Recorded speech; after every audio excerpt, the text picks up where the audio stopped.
Year 10. I'm sure you're enjoying having an assembly from the comfort of your own home rather than sat in the hall. Firstly, I just wanted to say how much I enjoyed this week seeing so many of you, and every single teacher that saw you really loved seeing you, said it was great to catch up. And thank you for being honest with us about how the experience has been for you the last few months and giving us feedback on how we can improve, because now we can make sure that's better for you for the next few months. So thank you for all of that. So our second assembly of lockdown is all about strengths and weaknesses and accepting weaknesses, realising that it's not a bad thing to have weaknesses, and also recognising that other people don't necessarily see our weaknesses the way that we see them in ourselves, and other people don't think about that when they first think about you.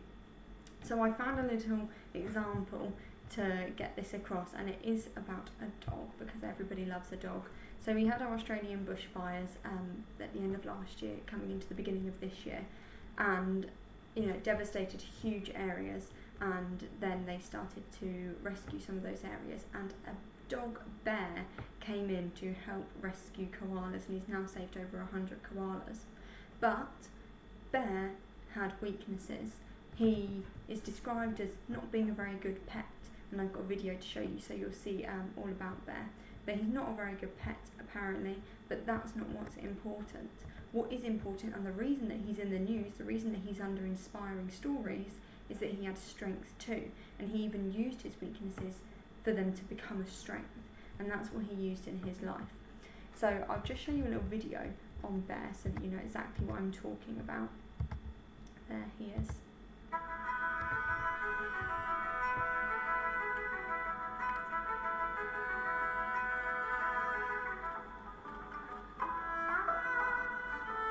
The minute we met Bear, we knew he was the one. He didn't make a very good pet. He was, because of his obsessive compulsive nature, but those qualities make him the perfect detection dog. And he's just gone from zero to hero, basically, from being abandoned as a pet to now he's found 100 koalas.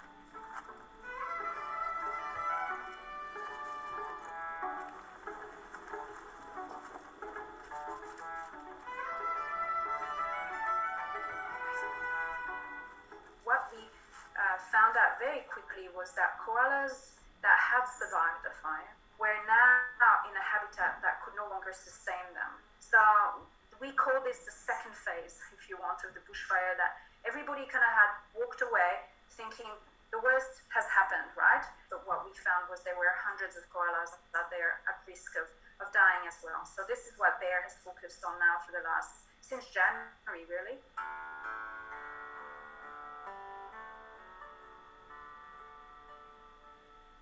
We will remain in the field rescuing those koalas, but also we need to prepare for next fire season. So we're going to be getting in touch with local wildlife rescue groups and authorities and prepping for next fire season. As conservation biologists, as people who love animals, outside the field of science, it's so much grief remains. So in a way for us, it makes us feel like, well, we try a bit, we try to do our best, and we'll continue to do so. So I thought I'd just give you a bit of background on the Australian bushfires, just in case you weren't entirely sure what they are. So they started in November, as I said earlier, of 2019, and they went all the way through to February this year. And they were the worst fires that Australia has ever experienced. So they tend to experience bushfires every summer, which is our winter time, but these ones are the worst that they'd experienced, and a state of emergency was declared in November 2019, and huge destruction was caused by these fires. As you can see there, about 25.5 million acres burned down because of it, and that is about the size of South Korea. So the size of a whole country was burned down from these fires just in the space of 4 months really. At least 33 people died, and many more are missing, and around 3,000 homes were destroyed or damaged, and people were evacuated from their homes. So it was a really devastating time for Australia. And alongside the human destruction there, we also had the habitats of so many animals destroyed. They think more than 1 billion animals altogether, mammals, birds, reptiles, lost their lives, and now there are a huge list, 113 species, that require intervention and support following the fires. And beyond that, beyond the initial direct impact of the fire, you then had the smoke from the fires that was entering into cities far from where they started and impacting hospitals.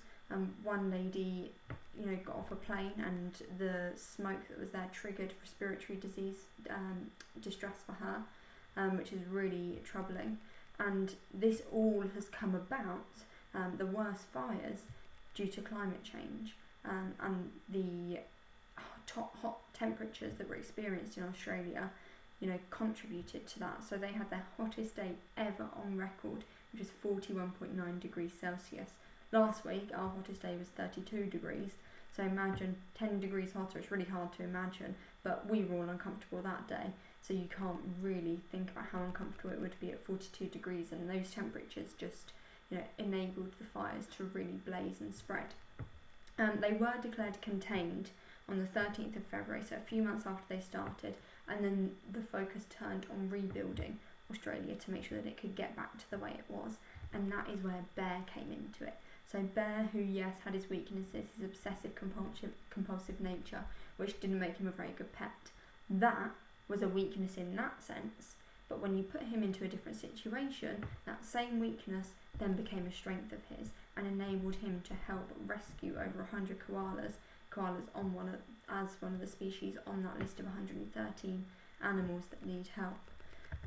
And so we haven't formed our opinion on Bear because of his weaknesses, because he wasn't a very good pet. The whole story and this whole thing is about what he managed to achieve, and it's the exact same for us humans. People don't form their opinions on you based on your weaknesses. They think about what you're good at. When you think about someone else, you don't think, oh, they're not very good at art, or they're not very sporty. You think, oh, I know them. They're really good at baking a cake, or really good at drawing, that sort of thing. And so I said at the start of this assembly, there were loads of different bits I wanted you to get out of it. And one is that, yes, we all have weaknesses, but that's not what people identify, not what people focus on. And so if you're worried about weaknesses, try and think about how you feel about other people, and you don't think about their weaknesses first. So they're very unlikely to think about your weaknesses first. That doesn't mean to say that identifying weaknesses isn't important. It's really important to recognise them, and we can use that to then develop. So if we know our weaknesses, we can try and improve them. If you know that a weakness of yours is not listening to other people's opinions, for example, or you don't make a very good cup of tea, you can try and improve that, and get better, and that can then hopefully become a strength of yours. You can use it to identify opportunities, like happened with Bear. His obsessive compulsive nature became an opportunity for him. He was able to use that to his advantage, and then that became a strength, so it helps to recognise those. And it can boost your confidence, because if you know that that is something that you struggle with, then you can address that, and they're likely to be more effective. You're likely to be able, if you're starting a project and you know that a weakness might interfere somewhere, you can address that from the start, and that can be useful for your confidence, because you can feel like you've really addressed something from the beginning, so you're going to do really well. And I've put they're useful for interviews. Now this is a big one. They always ask you in an interview what your weaknesses are, what you're not very good at, and so it's really, really important to have an answer for that when you go. And what you need to go with is how you overcome those weaknesses, so how you can be even better. And then if you identify those weaknesses, that gives you a chance to start on a new journey. And every journey, this is one of my favourite little sayings, a journey of 1,000 miles begins with a single step. And so think about Greta Thunberg. She noticed that climate change was a weakness of the whole population, and she started that journey to try and change it. Now that's quite a big scale journey. We can scale that down to our strengths and weaknesses, and we can identify what our weaknesses are and try to change them, or how can we use them as a strength? One of my weaknesses is that I'm a little bit OCD. I like everything to be done my way. Now for me, I can turn that into a strength because I have my to-do list and I can tick and try and be organised. So how can you switch them for them to be a benefit for you? So hopefully this has made you realise that having weaknesses is a good thing, not a bad thing, and how we can switch those weaknesses to be strengths in different situations is really, really important to recognise.